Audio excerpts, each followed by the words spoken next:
हरिः ॐ योपां पुष्पं वेद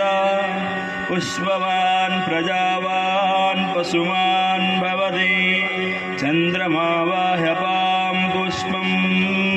पुष्पवान् प्रजावान् पशुमान् भवति यहेवं वेद योपामायतनं वेद आयतन्वान् भवति अग्निर्वायपामायतनम् आयतन्वान् भवति योऽग्निरायतनं वेद आयतन्वान् भवति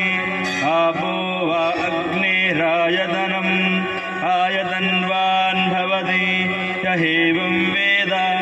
योपामायतनं वेद आयतन्वान् भवति वायुर्वाह्यपामायतनम् आयतन्वान् भवति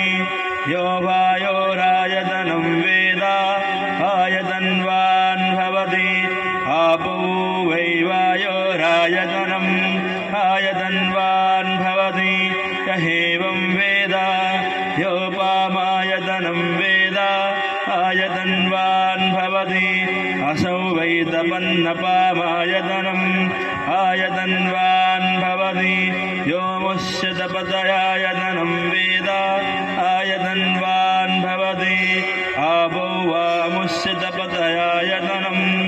आयतन्वान् भवति यहेवं वेद योपामायतनं वेद आयतन्वान् भवति चन्द्रमा वाह्यपामायतनम् आयतन्वान् भवति यश्चन्द्रमस्यायतनं वेद आयतन्वान् भवति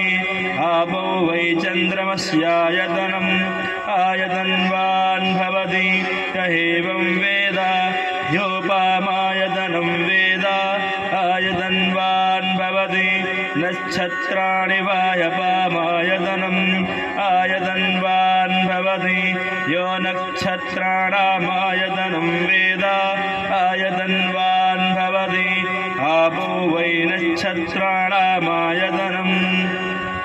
आयतन्वान् भवति यहेवं वेद योपामायतनं वेद आयतन्वान् भवति पर्जन्यो वाह्यपामायतनम् आयतन्वान् भवति यः पर्जन्यस्यायतनं वेद आयतन्वान् भवति आपो वै पर्जन्यस्यायतनम् आयतन्वान् भवति यहेवं वेद योपामायतनं वेद